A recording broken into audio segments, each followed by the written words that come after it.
Alors on décrit dans notre parashat Shemot l'arrivée de Moshe et Aaron chez Paro. Après s'être adressé au Bnei Israël, Vachar baou Moshe et Aaron vayomru el Paro, Koam Hashem Elokei Israël, Shalach et Ami v'yachogu li bamidbar. Il s'adresse à Paro, ainsi dit Hashem, le Dieu d'Israël, renvoie mon peuple pour qu'il puisse me fêter dans le désert. Vayomer Paro mi Hashem Asher Ishma bekolo le shalach et Israël. Lo yadat et Hashem begam et Israël lo ashalea. Donc ils se sont présentés en disant quoi Amar Hashem Elokei Israël, Hashem qui est le Dieu d'Israël. Paro dit, c'est qui Hashem, pour que j'entende sa voix, et Shema Bekolo, que je l'écoute, que je lui obéisse, entendre dans la voix, pour renvoyer Israël. Je ne connais pas Hashem, et Israël je ne les renverrai pas. Vayomru Elokea Ivrim Nikra Aleinu Lelchana Derech Shloshet Yamim Bamidbar V'nizbecha L'Hashem Elokeinu Pen Yifgaenu Bamidbar Badever O Becharev. Et dire c'est le Dieu des Hébreux qui nous est apparu, donc il présente Hachem comme Dieu de cette nation des Hébreux. Toutes les nations ont leur Dieu, et c'est Hachem. Et laisse-nous aller à 3 jours de distance dans le désert pour que nous puissions faire des sacrifices pour Hachem, notre Dieu, de peur qu'il nous frappe par la peste ou l'épée. Alors, Rashi, donc laisse-nous partir à la rencontre de notre Dieu, qu'on puisse lui faire des sacrifices, si on ne peut pas lui faire sacrifice dans une ville où il y a des idoles de tous les côtés, et laisse-nous faire les sacrifices de peur d'être frappé par la peste ou l'épée. Penivgainu, penivgaacha, ayutzrichim lomar. Et là, shel chalkur kavod le malchut. Voilà. En vérité, dit Rashi, qu'est-ce que ça veut dire de peur qu'il nous frappe? De peur qu'il ne te frappe toi. C'est ça ce qu'ils auraient dû dire. Parce qu'en vérité, si tu ne le laisses pas partir, ça ira mal pour toi. C'est un avertissement déguisé. Mais on ne s'adresse pas comme ça à Paro. Et donc il dit de peur qu'il nous... on connaît déjà ça, le Paro, quand il a peur,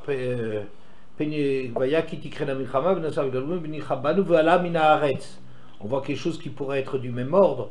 Quand Paro envisage le fait que les Juifs se multipliant, les Hébreux se multipliant, ils deviennent tellement nombreux que si jamais il y a une guerre, ils risquent de s'ajouter à nos ennemis. Et Vala mina haaretz, et que lui parte du pays, ou bien que nous partions du pays. Alors on ne dit pas une mauvaise chose sur soi, ici c'est pas exactement la même chose, ici c'est plutôt une question de kavod, mais on voit que on peut traduire parfois les... Bon, donc Rashi dit c'est une menace voilée à l'encontre de Paro. Le Ibn Ezra ne choisit pas cette façon. Penivgainu kolelet anachnu Israelim gamata Paro imanu v'chol hamitzrim.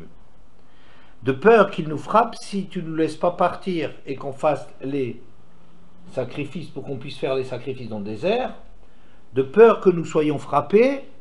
En vérité, ce n'est pas une façon de menacer le Paro, mais avec respect, avec tout le respect qui vous est dû.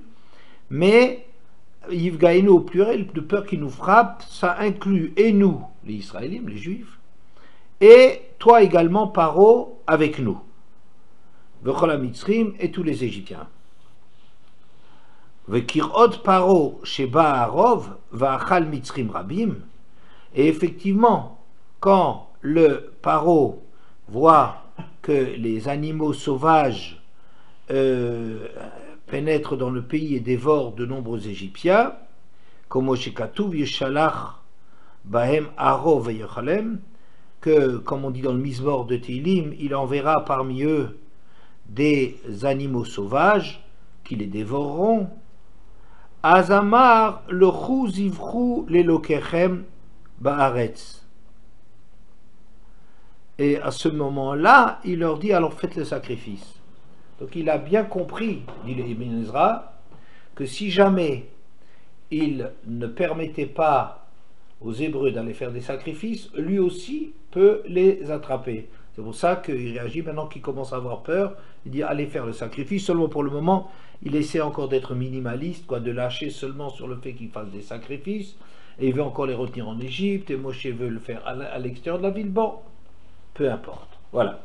Ça, c'est la présentation du Penifgaïnou, de peur qu'il nous frappe par la peste ou l'épée, selon Rashi ou le Ramban,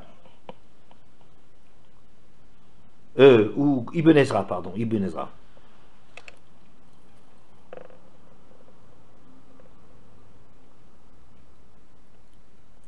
Ve'ein devaro zenachon, le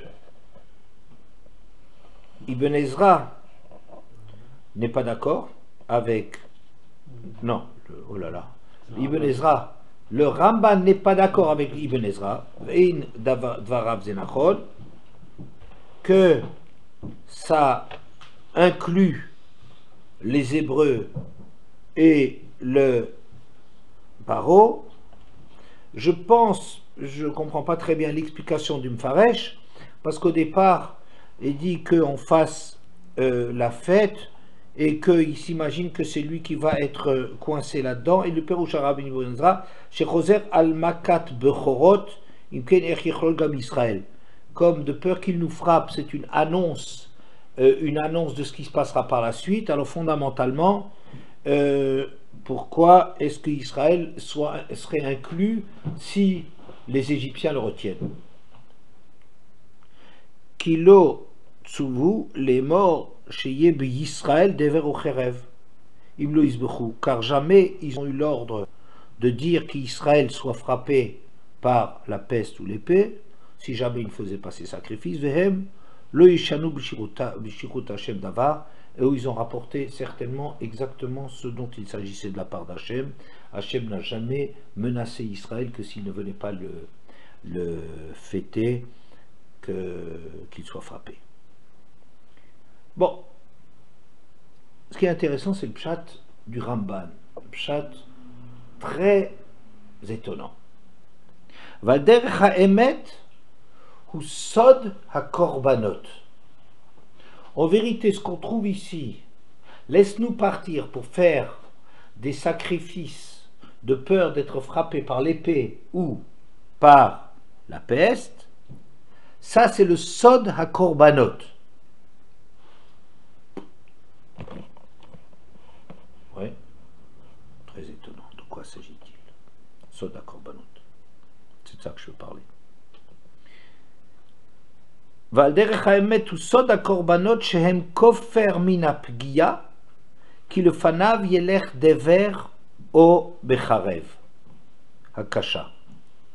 Car c'est ça ce qui permet d'échapper à cette rencontre, car devant marche la peste ou l'épée kasha, quoi, une épée très grave. Semble très étonnant. Qu'est-ce qu'il veut? Qu'est-ce qu'il veut, Ramban? Hein, vous voyez la difficulté? Le Ramban dit, en vérité, ici, cette épée ou cette peste qui risque de les frapper si jamais ils ne vont pas sacrifier, c'est ce qui se trouve derrière les corbanotes, parce que devant lui, devant Hachem, se déplace l'épée ou la peste. D'accord? Mystérieux, hein, pour le moins. Alors ce Ramban m'a fait penser à un autre Ramban où déjà il rejette Rashi et Ibn Ezra. Le Ramban en question dit la chose suivante. Au moment où Yaakov va rencontrer Esav, très peur, et il envoie comme ça plusieurs cadeaux, plusieurs groupes de cadeaux de différents animaux, il y en a 5, et à chacun des bergers qui les amène, il donne un message à l'intention d'Esav. Vaïtzav et Arishon les morts, qui vgoshra Esav achi, ou she'elcha les morts le miata vadatelech, ou le mi'elefanecha. Si jamais tu rencontres Esav mon frère et qu'il t'interroge pour savoir à qui tu appartiens et où tu vas, et qui sont ceux devant toi, je trouve entre parenthèses, je ne comprends pas ce que ça veut dire que s'adresser au premier en disant au lumi et il est le fanecha, qui sont ceux qui sont devant toi. Il n'y a encore personne puisque lui il est le premier. Bon, enfin, bon, ça c'est faut de travailler cela. Va martalav de Chal Yaakov mincha hishlucha la doni l'Esav. À qui ça appartient? À ton serviteur Yaakov. Voici, c'est un cadeau. Et de quoi il s'agit ici? C'est un cadeau qui est envoyé à mon maître Esav. Veine gamu achareinu, et Yaakov vient derrière.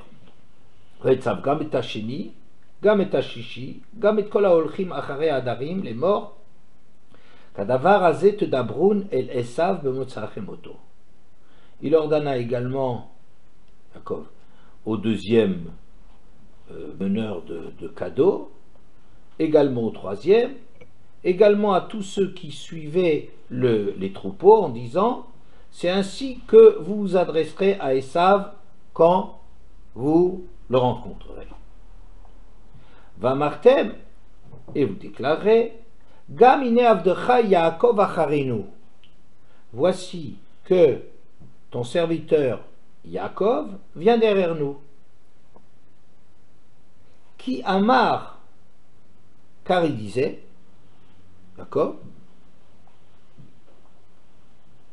achapra panav bamincha olechet lefanai. C'est ça tout le problème. Achapra panai, je vais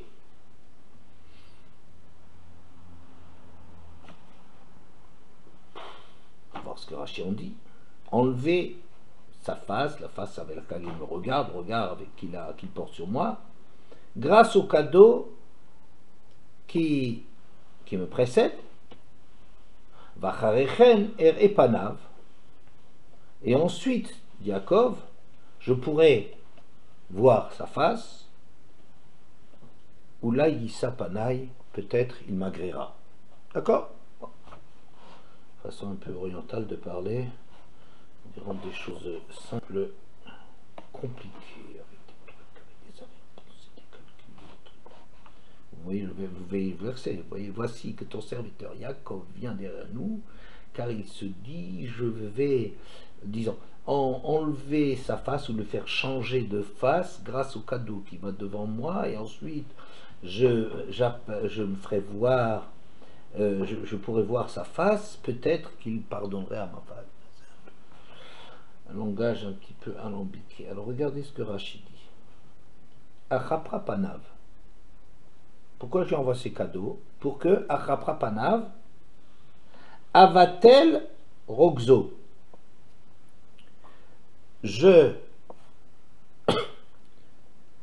J'annulerai, j'enlèverai la colère qu'il me porte.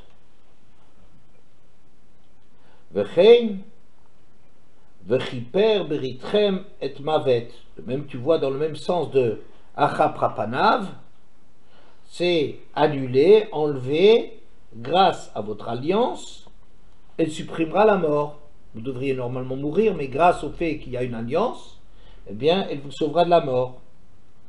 Ou bien, l'oturlu kapara, vous n'arriverez pas à faire pardonner. Venirez benai, et Rachidi, shkol kapara she'etzel avon vachet ve'etzel panim, kulan lachon kinuach ve'avarahen. Chaque fois qu'on voit le terme de kapara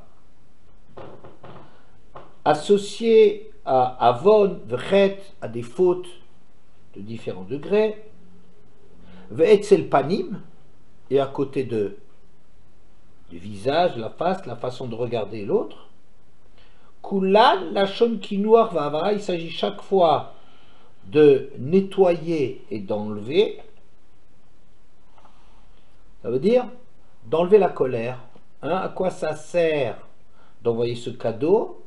Pour attendrir quelqu'un qui est mal disposé envers nous. C'est pas? Velachon aramihu, et ce kapara, dit Rashi, c'est un terme en vérité araméen. Veharbe begmara, qu'on rencontre souvent dans la Gemara. Vechiper yadé. Par exemple, je pense ce verset-là, il est quand Néron a voulu attaquer Yerushalayim, et donc il faisait un test, ils étaient très croyants à l'époque, même les impies, donc ils tiraient des flèches dans toutes les directions, chaque fois qu'ils venaient vers Yerushalayim, il y a mauvais signe ce truc-là, ça veut dire que leur Dieu, il a déjà scellé leur sort, toutes les flèches elles vont vers Yerushalayim, et il veut se nettoyer les mains par moi. Le sale boulot, c'est pour moi. Il veut que moi, je lui... Oui. Alors c'est là-bas que c'est marqué, Riper Yadé, lui, il s'en lave les mains. Il s'en lave les mains en me donnant le sale boulot. On appelle le petit Néron à la rescousse, et leur Dieu qui a décidé de leur sort, ou le Dieu qui a décidé de leur sort, il ne fera pas le sale boulot. D'accord? Lui, il s'en lave les mains. Achapra. La shon kinoach vavara, langage de nettoyage et d'enlever. Ou bien Bael Chapure Yede Baou Gavra, il voudrait se dédouaner par tel homme. C'est la même idée. Vegam Belshon Amikra Nikraim Hamizrakim Shel Kodesh Kapure Zahav. Et même ce terme de kapara, on le trouve dans le texte dans le même sens. Les Mizrakim du Kodesh, ce sont les espèces de pelles dans lesquelles on recueillait le sang des sacrifices. Ça s'appelle Kapure Zahav. Al-Shem, She'akohen Mekaneach Yadav Bahem Bisfat HaMizrak, par le fait que le Kohen il nettoyait ses mains pour que tout le sang qui venait du sacrifice soit recueilli dans cette pelle pour qu'après il puisse faire une zrikat d'âme dans laquelle tout le sang a été recueilli. Donc on voit très bien les bords de la pelle et recueille tout le sang qui éventuellement est arrivé sur les mains. Donc Rashi parle d'un langage de kapara, c'est un langage de nettoyer. Hein? Qu'est-ce que c'est le jour de Yom Kippour? Le jour du grand pardon, du grand nettoyage, la grande lessive? C'est bien, non? Ce serait pas mal. La grande lessive, d'après Rashi. Hein?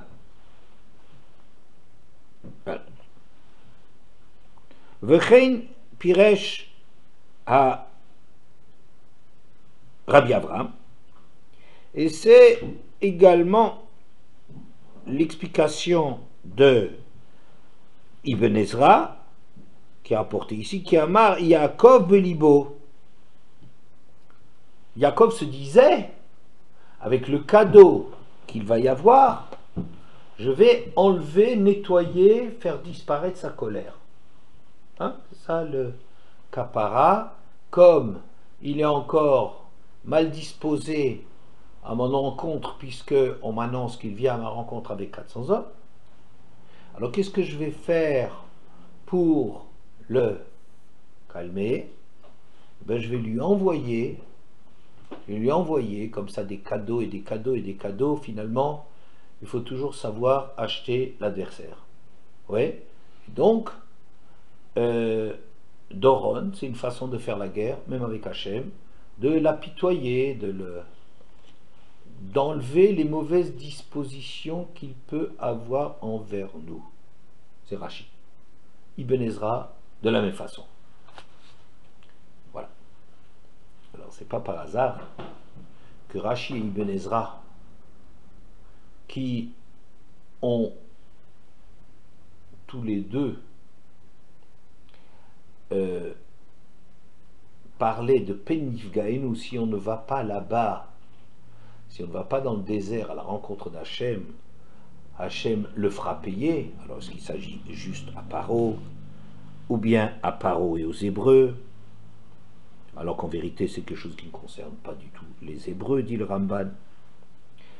Mais ici, de même, le Ibn Ezra, il n'a pas peur, il rentre dedans contre Rashi et Ibn Ezra. Ve'einenu yachar beinai. Écoutez ça bien. Et je ne suis pas d'accord avec ce pshat, ça ne me convient pas ce qu'il raconte. Shiitztarer hakatuv la'agid lanu ata marshavto zot. Qu'est-ce que le verset viendrait nous dire? Quelle est l'idée de Yaakov quand il envoie ses différents troupeaux comme cadeau pour apaiser la colère, pour enlever la colère et le ressentiment que Esav peut avoir. Vehiyadua bechol sholche mincha. Mais c'est quelque chose de connu, c'est une évidence. Tu as besoin de me dire que Yaakov Avinu, il veut envoyer des cadeaux pour enlever la colère que Esav a contre lui. Oui, comme c'est marqué, Kiama, car il se disait, hein, Kiama, car il se disait, c'est comme ça qu'il traduit Ibn Ezra et Rashi, Achaprapanav, je vais apaiser sa colère, et donc ici, Panim, ce serait ses mauvaises dispositions, la façon dont il me regarde, grâce à ce cadeau qui me précède. Bon, donc c'est une parenthèse, voilà, je vais le calmer avec ça, et ensuite je pourrai aller là-bas, et peut-être il aura de meilleures dispositions envers moi. Oui.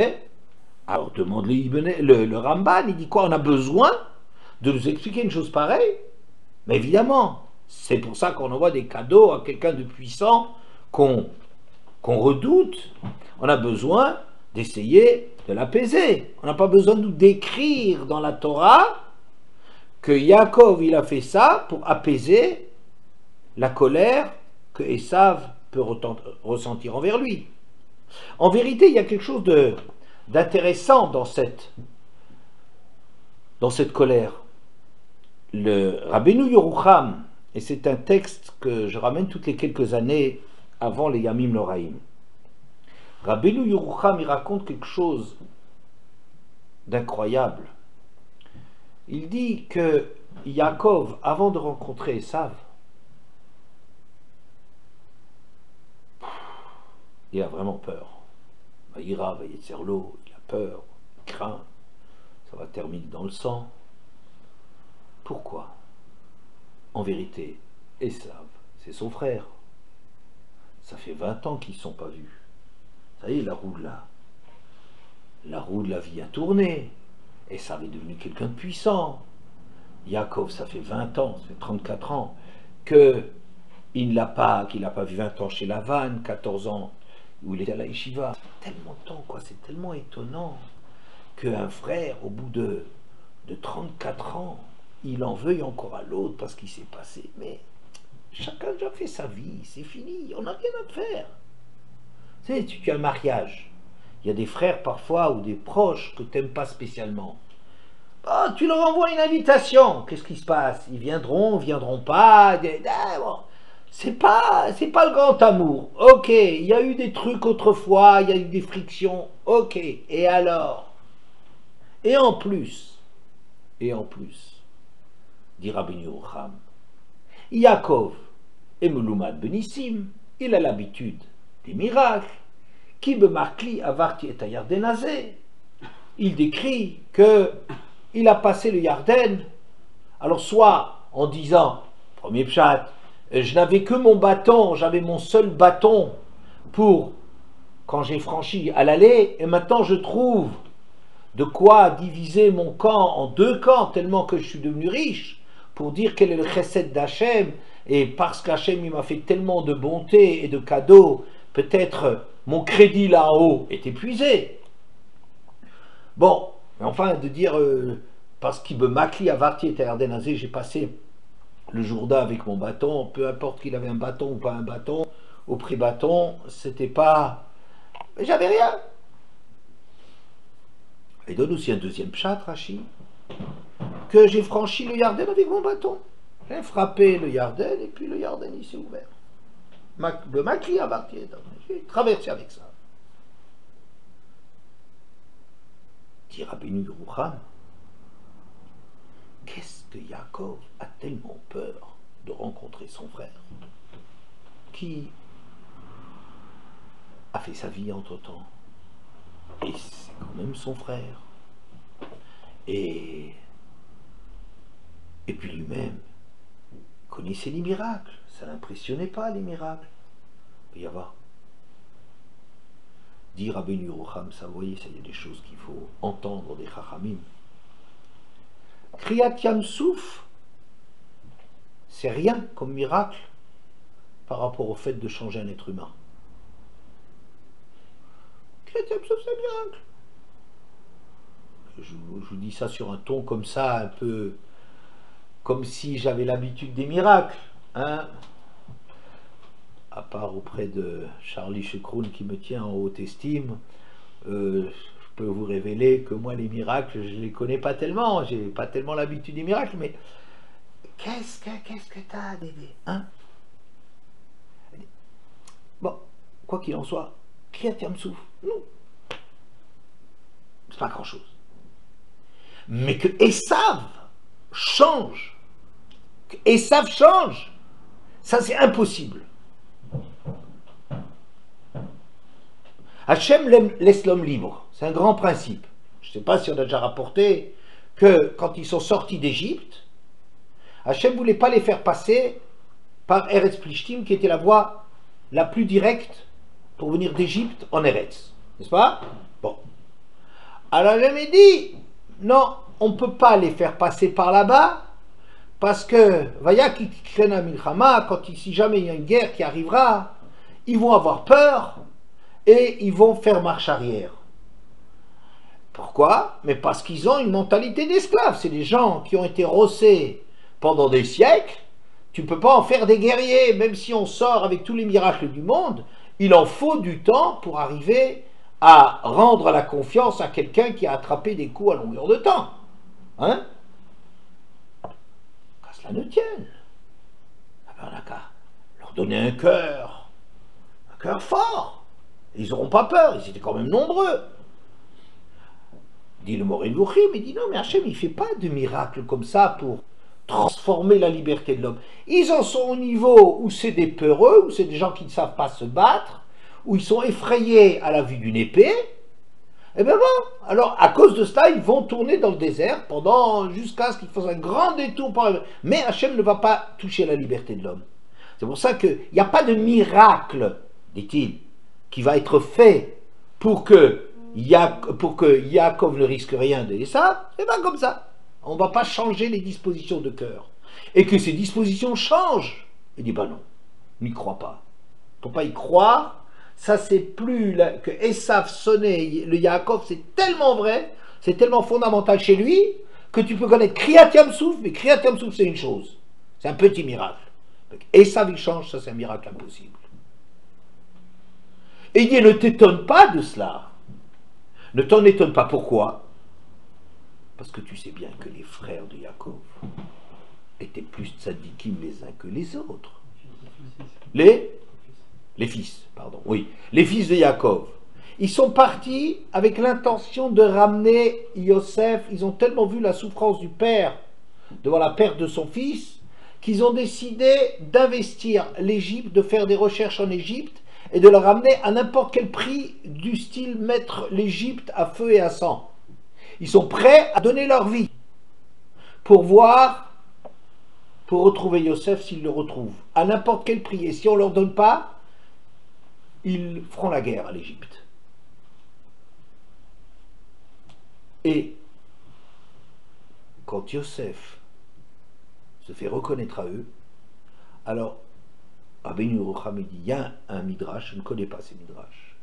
Rabbeinu Yerucham dit, quand il s'est fait reconnaître par les frères, il voulait tout de suite sauter à la gorge. C'est ses frères, ce sont des tzadikim. Le temps a passé. C'est pas possible. Et quand Yosef, le premier mouvement, c'est de le tuer. tout revient. Tout revient. Donc en vérité, c'est sûr que Esav, il faut le craindre. C'est sûr. Esav, c'est... Alors donc le pshat est quoi? Le pshat est on va lui envoyer un cadeau, on va essayer de l'acheter et de l'apaiser. On peut acheter, oui, on peut acheter les bonnes dispositions de quelqu'un, il suffit de mettre de l'argent. Hein, il suffit de mettre l'argent, on met le paquet et il va se calmer. Comme ça dit Rachid et Ibn Ezra. Et c'est ça ce que Yaakov se disait quand il a préparé le cadeau. Qui amar Belibo. Je vais apaiser sa colère par le cadeau que j'envoie en avance, pour me précéder. Ramban dit, je vois pas qu'est-ce que la Torah a besoin de nous dire ça. C'est d'une évidence que si tu envoies un cadeau à Esav, hein, Vod, Shimken Arayu Sheyazkir, Ktuba Betrila. Et en plus, que si c'était vraiment ça la raison, on aurait dû le rapporter dès l'envoi du premier groupe, Vaïtsav et Tarishon les morts, Kiv Goshra, Kiv Gashra, tiens, Sfarad c'est Kiv Gashra, tiens, Esav, Achi, Ushelcha les morts, le Miata Vanateler, ou le Mielefanecha, Vamarta l'Abdecha le Yaakov, Mincha Ishelucha, la Doni le Esav, Vegamu Achareinu, Veinegamu Achareinu, il est derrière nous, voilà, c'est un cadeau, hein, qui ama, car il se disait, c'est pour ça qu'il a envoyé, dis-le dès le premier, pourquoi est-ce que tu attends pour le dire, hein? Puisque c'est l'idée de Yaakov avec ce cadeau à Esav, c'est de l'apaiser. Bon, très bien, alors, dès le début, qu'est-ce que tu attends?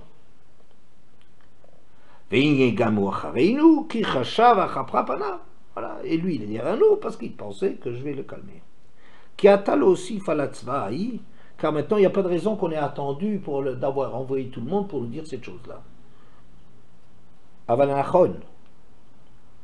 Ki ata hosif le faresh lahem sheyomru hine gamu acharenu belashon kavod. Le pshat dit Ramban n'est pas le pshat de Rashi et d'Ibn Ezra. Maintenant, il est en train de leur dire et de leur expliquer dans leur mission qu'il déclare cela à Esav. Hine gamu acharenu, d'ailleurs il est derrière nous, bilshon kavod, avec un langage de respect, kelshonze, comme ce qui figure dans le texte, gamine avdecha Yaakov acharenu, voici que Yaakov nous suit, veigdim otanu le fanav, et il nous a envoyé par avance, et vous couperez, alors le dernier qui viendra, qui trouvera Esav, je lui dirai, voilà, tiens, il vient derrière nous, et il t'envoie ce cadeau, la tête kofer nafsho al ro'oto pnei kvotra bemincha azot.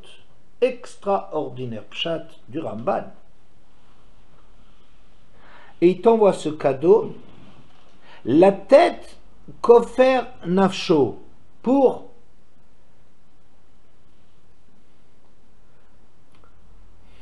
un peu difficile à traduire la vérité, pour obtenir, pour payer pour lui-même sur le fait qu'il puisse voir un homme aussi important que toi.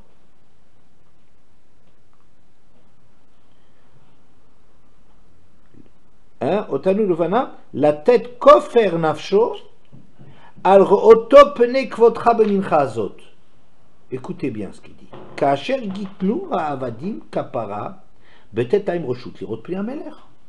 Comme des serviteurs qui donnent un cadeau pour obtenir de pouvoir voir la face du roi.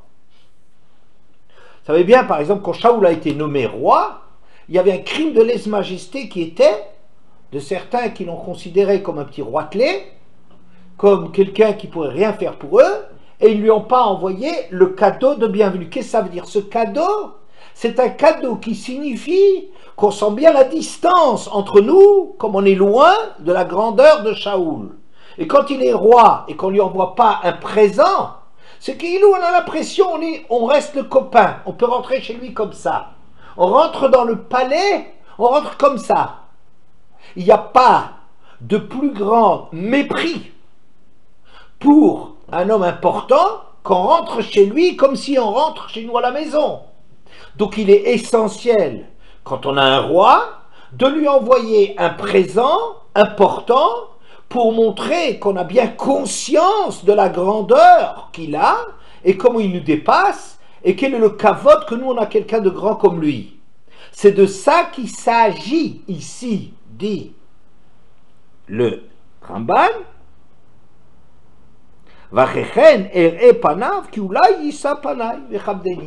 Et après ce cadeau que j'envoie, qui est la marque de ma prise de conscience du kavod que tu fais en me recevant. Je suis pas ton copain, l'Adoni l'Esav, tu es mon maître et je suis ton serviteur et je suis loin de toi. Et le fait que tu acceptes de me recevoir, c'est pas qu'il s'agit d'acheter quelque chose, il s'agit rien du tout d'acheter, pas du tout. Il s'agit de marquer la conscience, la prise de conscience de la distance qui nous sépare et de l'honneur que tu fais, que tu me reçois, qui n'a pas de prix. Sinon, il y a une critique qui est de « mais dis-moi, tu rentres là-dedans comment dans le palais? Tu vas recevoir Esav, tu rencontres Esav comment? Comme si c'est ton égal. Le cadeau que tu envoies marque la prise de conscience qu'il y a une grande distance qui nous sépare. Et c'est à quel titre cet honneur? Hein? C'est à quel titre cette grandeur d'Esav par rapport à Yaakov? C'est ce que Yaakov y ressent. Mais elle est fondée sur quoi? Elle est fondée sur le fait que... Et tu me diras, pourquoi tout le long il dit ton serviteur, mon maître, ton serviteur. Donc ça veut dire quelque part, il se rend bien compte que c'est pas quelque chose, il se rend compte peut-être que c'est une horrible comédie qu'il est obligé de faire là. Et d'ailleurs, ça veut dire, va y avoir Aminchal Panav, Rachid dit là-dedans, et le cadeau il est passé sur sa colère, qu'il bouillonnait intérieurement, Yaakov, de devoir en passer par là. Mais ça va bien avec Rachid, parce que Rachid il tient compte de ça, mais le Ramban il prête une grandeur possible. Non, attends, le Ramban n'est pas plus inconscient que Rachi de la colère de Esav. Il sait très bien qu'il doit ici jouer, se montrer comme inférieur à Esav et que Esav est le maître. Il sait que c'est ce qu'il doit faire. Mais là, c'est pas un jeu, là, il est en train de dire qu'il marque le fait. Mais c'est ça ce que ça veut dire, c'est comme ça qu'il le fait, c'est pas des paroles seulement de dire mon maître est ton serviteur, parce qu'il dit mon maître est ton serviteur et je te tutoie, ça veut dire qu'en vérité c'est du blabla. Donc lui il dit que c'est pas du blabla. Et il dit qu'il a besoin d'avoir recours à cela, parce que c'est ça la situation qu'il y a entre eux. Maintenant tu me dirais, peut-être Yaakov il aurait dû prendre les armes et aller casser la figure à Esav. C'est une autre paire de manches et une autre question. Mais dans la mesure où il pense qu'il ne va pas faire la guerre à Esav, que la guerre c'est quelque chose de toute façon, Yaakov était en vérité. Si tu regardes le Zohar il dit qu'Esav il avait plus peur de rencontrer Yaakov, même que Yaakov n'avait peur de rencontrer Esav. Yaakov c'était un homme d'une force absolument fantastique, ses enfants c'est des monstres. Mais Yaakov, il a fait quelque chose d'extraordinaire, extraordinaire. C'est qu'il a compris que la seule façon d'arriver à faire avancer les choses avec Esav, c'est de lui faire du plat, de l'accepter et de ne pas le prendre de haut. C'est un pshat que je dois à M. Maknouz, que je trouve extraordinaire, que je cite toujours de lui avec admiration. C'est marqué comme ça, que quand Yaakov allait à la rencontre d'Esav, il s'est prosterné 7 fois devant lui. Alors, il s'est prosterné 7 fois devant lui. C'est marqué, il est interdit de se prosterner devant un rachat. Ah. Alors c'est marqué là-bas, il va y avoir le fanav. Il y a un verset qui dit que il est passé devant lui, c'est-à-dire quoi? C'est-à-dire, Hachem est passé devant. Et en vérité, Yaakov, il se prosterne devant Shrina, il ne se prosterne pas devant Esav. Vous voyez? Bon, ça serait un grand débat de savoir, est-ce qu'on a le droit, dans Yarek Valiavor, de se prosterner devant une idolâtrie dont on a peur, mais à l'intérieur de nous, on lui tire la langue. Est-ce que ça nous autorise? Est-ce que ce qui est interdit quand on dit Yarek Valiavor dans Avodazara, est-ce que c'est ce fait de se prosterner devant lui? Peu importe ce que tu mets dans ta tête, ou bien c'est de le reconnaître. Oui, c'est une grande marloquette entre Abaye et Rava. On peut très bien comprendre que la raison pour laquelle tu ne dois pas faire l'acte, parce que l'acte signifie que tu te prosternes devant Esav. Quand on commence à nous parler de la Shrina qui allait devant et tout ça, c'est du blabla. Enfin, disons, c'est une façon religieuse de vouloir expliquer un truc et qui est déconnecté de la réalité. En fait, tu n'as pas le droit de prosterner devant un rachat et il se prosterne lui devant un rachat. Alors on dit oui, il y avait une Shrina. Lui voyait sans doute la Shrina, personne d'autre le voyait, lui il se prosternait devant la Shrina. Ouais. Bon. Gros problème. M. Maknouz a dit le pshat suivant. Le fait qu'il a la possibilité de se battre avec Esav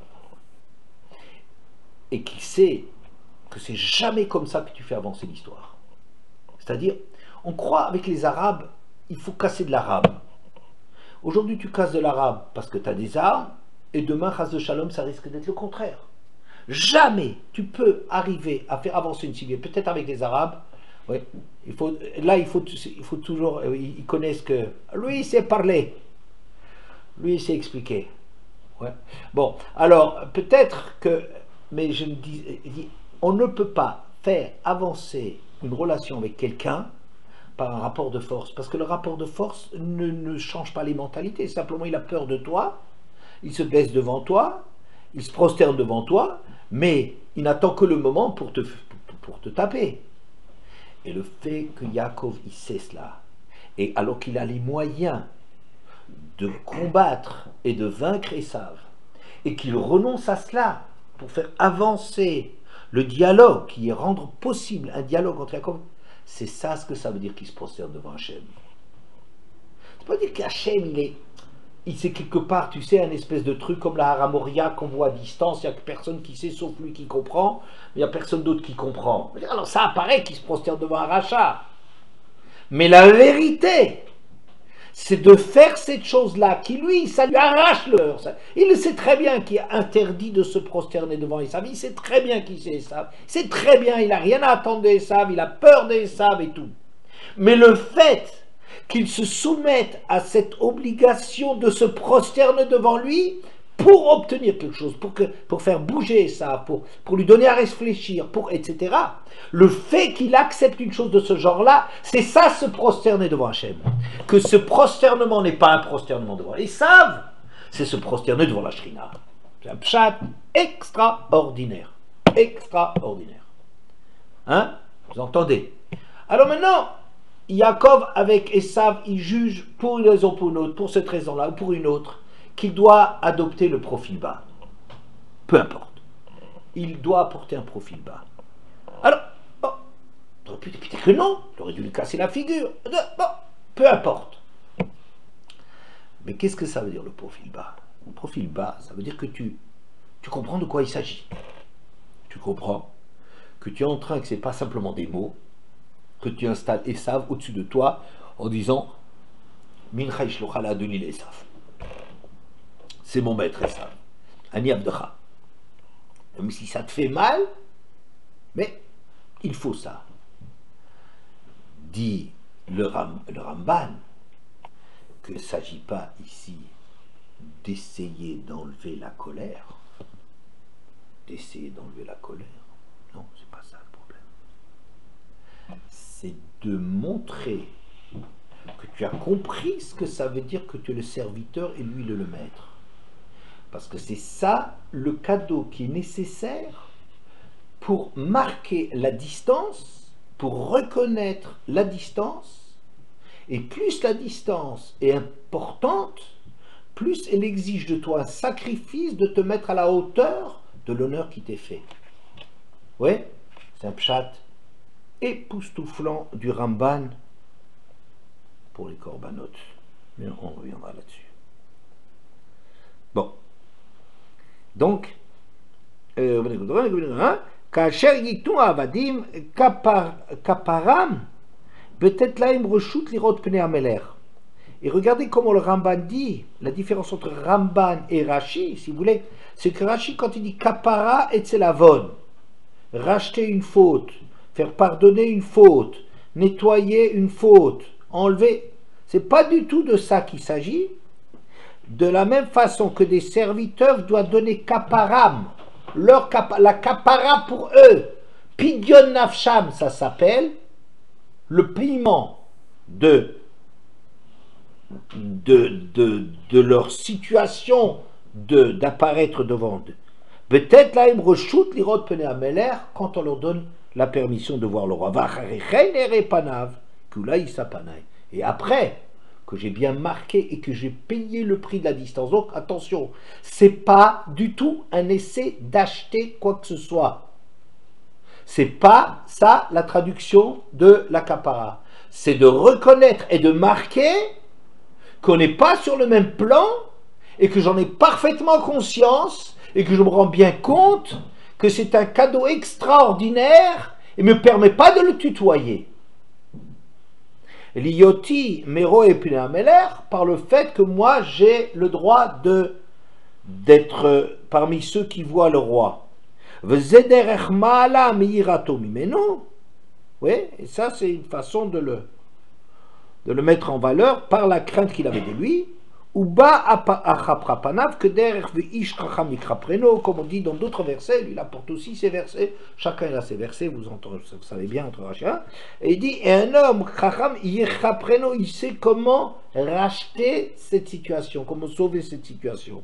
Yiten kofer alachema, il donne le prix pour la colère. Quelle est la colère? La colère, c'est le scandale qu'il y a une distance, et c'est pas normal d'abolir cette distance. Conscience de la distance. Velashon kinoach bechipur einenu lashon kodesh rak lashon aramit. Est-ce que Rashi apporte comme preuve ce langage de nettoyer achapra panav ou des et dit c'est rien du tout. Ça, ce langage-là, il est emprunté de l'araméen. Vechin qui pourrait zahav Zrakot bebavel, et de dire que les pelles dans lesquelles on reconnaît ça s'appelle aussi des misrakot parce qu'on se lave les mains là-dessus, on se nettoie les mains là-dessus. Il dit ça c'est un langage étranger, ne mets pas ça dans le texte, on n'a pas besoin de mettre de l'araméen, et prendre le texte de kapara tel qu'il est, kilolam lo tavo kapara bechet. Kapara ça vient pas pour enlever une faute, c'est pas vrai, oui. Et il marque, on remarque, c'est une excellente édition du Ramban, celle de Rav Kook là. Yeshaïr alo matsinu vechatatra tochupar, et ta faute sera pardonnée, effacée. Shema kavana ki a kapara einu musevet al chet. C'est pas une kapara pour la faute, c'est pas un nettoyage de la faute. Kim ala nefesh, mais sur ma personne. Oui, comme c'est marqué kilolam lotavo kapara bechet, et la bezayin, perouche yiten kofer le nefesh baourafen. Racheter sa personne à cause de la faute. Oui, il y a un langage qui s'appelle achapra be'atratatrem. j'ai besoin d'une kapara à cause de la faute, c'est pas al-khatatrem, c'est pas pour enlever la faute. À cause de la faute, je suis une nation qui fait que moi je dois racheter ma vie. Kapara, dit le Ramban, c'est pas un langage de nettoyage, c'est un langage de racheter sa vie. C'est ça ce que ça veut dire. Hein? Kapara la nefesh. Alors, Aval Yomar, le chaper al nafshotechem. On dit, pour faire kapara sur votre... C'est ma personne que j'essaie de racheter, c'est pas une faute que j'essaie de... Il est possible que parfois j'ai besoin, je suis dans des sales draps, et donc j'ai besoin d'une kapara, mais pas une kapara sur la faute. La faute m'a mis dans une situation dans laquelle il faut que je rachète ma vie. Quelqu'un, par exemple, aurait fait une faute qui est grave, et donc mérite la mort. C'est pas la faute que j'enlève, c'est ma vie que je rachète. C'est ça ce que ça veut dire. C'est ça qui est important dans le Ramban. Le chaper alav nislachlo. Vous voyez, le chaper alav, alnafsho. Oh, oui, etc. V'chulam milachon venatnu ish kofer nafsho. Chez Upidion. Ça, c'est le Ramban. Que la kapara, c'est le kofer, racheter sa personne. Et maintenant, vous entendez qu'est-ce que le Ramban a voulu dire dans les korbanot. Ça veut dire rétablir la distance que je devrais mettre, c'est ça? Mettre la distance. Mais ça veut dire faire kapara, ça voudrait dire rétablir la distance que j'ai perdue en faisant ma faute. Oui, ça peut venir à la suite d'une faute. Ça peut venir à la suite d'une faute, mais c'est pas enlever la faute, mais je mérite la mort, mais c'est le fait de racheter ma vie. C'est ça ce que ça veut dire. C'est ça ce que ça veut dire. C'est pas enlever la... Rachid dirait c'est enlever la faute. Est-ce que c'est la faute qui m'a mise dans cette situation? C'est possible parfois que la faute te mette dans cette situation, de créer une certaine distance. Mais qu'est-ce que tu rachètes? Ta vie. Pas... La kapara, c'est pas enlever la faute, c'est pas un langage kinoir va'avara, pas comme Rachid le dit. C'est pas enlever la faute, c'est que moi je suis dans une situation où je mérite la mort, où je ne sais pas ce que je mérite, et je donne le prix, le rachat de ma personne. Alors, le rachat de ma personne peut être fait suite à une faute que j'aurais faite, oui, mais il y a aussi la même chose par rapport à Esav, que le Ramban jamais n'a dit c'est à cause de la faute que j'ai fait d'avoir pris le droit d'aînesse, rien du tout. Pas du tout, il ne met pas du tout il ne met pas du tout la faute dans ce problème-là. Il n'y a pas de faute, il ne parle pas de la faute, il ne s'intéresse pas à cela. Mais prise de conscience que j'ai besoin de faire quelque chose pour me racheter. Ce qui veut dire. Et alors maintenant, on revient à ce Ramban du début.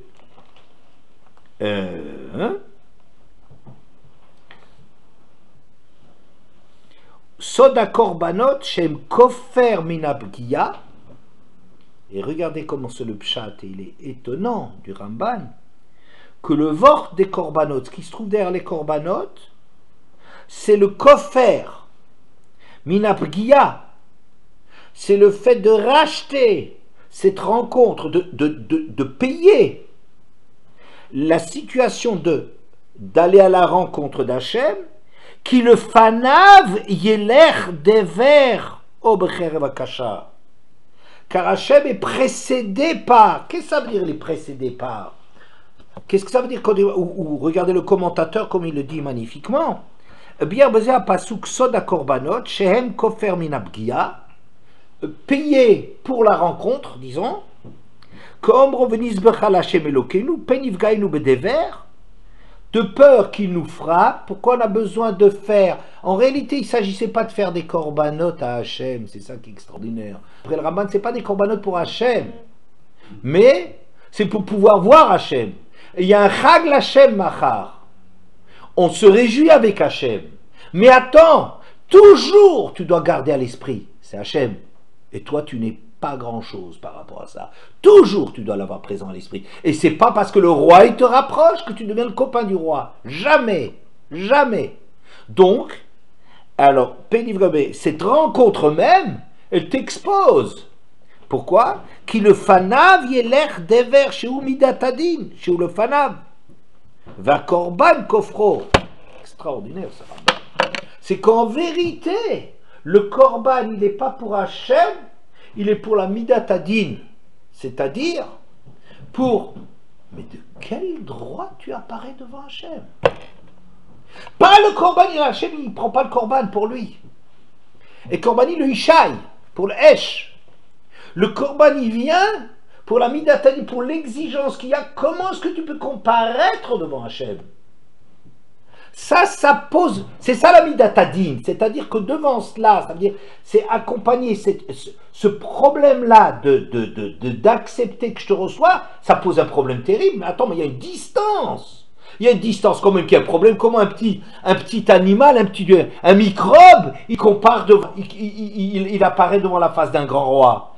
Alors il doit absolument avoir conscience qu'il y a une question là-dessus. C'est ça la midatadin, le fanab. Avant cette rencontre, il y a une question, il y a un scandale. Mais comment est-ce qu'Hachem il t'accepte? C'est ça le korban. Le korban, c'est le prix que tu payes pour pouvoir être reçu par le roi, c'est-à-dire la prise de conscience. Mais le korban, ça c'est un truc extraordinaire, ça veut dire que le korban n'est pas le but. Nous on croit, on a l'habitude comme ça de dire le korban c'est quoi? C'est korban, lachon, karov, etc. Bon, c'est d'être proche d'Hachem, c'est pour se rapprocher d'Hachem, alors, bon, c'est comme un cadeau pour Hachem. Non, non, non, non, non, non, non, non, non, non. Soda korbanot, c'est pas ça. Un korban, c'est pour la midatadin, le ishaï. C'est pour la midatadin, c'est-à-dire pour la question qui se pose, quoi? Hachem accepte de te recevoir? Attends, mais c'est quelque chose de fou. Il y a une question là-dessus. Tu mets ta vie en danger. Ta vie est en danger d'être reçue devant quelqu'un d'aussi extraordinairement important. Donc la kapara, le korban, c'est le prix que tu payes, c'est la conscience, la prise de conscience que tu as que c'est pas normal. On ne peut pas rentrer chez le roi comme ça, parce que c'est ça la midatadin. Midatadin, c'est l'interrogation, le scandale qu'il y a de croire on rentre dans le Beth Amikdash. Mais alors c'est extraordinaire, pourquoi? Ça veut dire parce que la rencontre d'Hachem, c'est pas ça le korban. Vous voyez, le korban il n'est pas pour Hachem. Et c'est donc comme cela que le Ramban il explique. Vous voyez, c'était le verset là qu'on avait au début. Laisse-nous aller à la rencontre d'Hachem. Ben ifgainu bacherev ou badever. Parce qu'il faut qu'on aille dans le désert faire des sacrifices de peur qu'il nous frappe avec ça ou avec ça. Qu'est-ce que ça veut dire de peur qu'il nous frappe avec ça ou ça? C'est que l'on est obligé d'accompagner le contact qu'on va avoir avec Hachem par des corbanotes sous peine d'être soumis à la midatadin, au scandale qu'il y a de croire qu'on va comme ça tutoyer Hachem. Et c'est pour cela que si on ne va pas offrir des sacrifices à Hachem qui nous propose de nous rapprocher, de faire une alliance avec Hachem, de faire un chag avec Hachem, si on ne fait pas cela, on sera frappé par la midatadin, traduction, par le dever et par le cherev akasha. Oui, c'est ça le pshat. Peut-être ça changerait complètement le regard qu'on aurait alors sur Yom Kippour. Yom Kippour, c'est pas le jour tellement où on essaierait, d'après le Ramban, de se purger, de nettoyer, hein? D'après Rashi, ce serait cela. Ça semblerait, ça pourrait être Yom HaKapara, Yom Kippour, c'est le jour où on se nettoie, le jour du grand lavage, hein? La grande lessive, ce serait d'après, enfin un terme un peu plus noble que ça, mais quelque chose de cet ordre-là, se laver de ses fautes. Et d'après le Ramban, c'est autre chose. C'est qu'on a besoin de kapara al nafshenu, que nous, nos fautes nous ont tellement éloignés d'Hachem qu'on paye le prix de notre vie pour retrouver le contact avec Hachem. C'est pas tellement la faute, c'est la faute comme cause, hein? Pardon? La faute, ça a été de se croire au même niveau. Ça pourrait être. Il y a ça dans toutes fautes. Ça pourrait être de cela. Ça pourrait être de cela. Il y a différentes. Peut-être pas toutes les fautes, parce qu'il y a des fautes qui viennent de l'orgueil, qui viennent des ta'avot, il y a des fautes, et ça vient de différentes choses. Donc quand ça vient de l'orgueil, alors oui, alors effectivement. Mais quand ça vient de la ta'ava ou de choses de ce genre-là, ça serait peut-être autre chose. Voilà, c'est ça ce que je voulais vous montrer. Le lien, bon, il y a encore d'autres textes, mais ces deux textes-là, j'avais trouvé que c'était quelque chose d'incroyable de rapprocher cette marloquette entre Rashi et Ramban qui semble finalement un peu anodine, de savoir est-ce que c'est un cadeau de bienvenue ou est-ce que c'est un cadeau pour apaiser sa colère, et qu'en vérité, que retrouver cela dans notre paracha comme Soda Korbanot, je trouvais que c'était quelque chose d'extraordinaire du Ramban. C'est ça ce que je voulais vous apporter.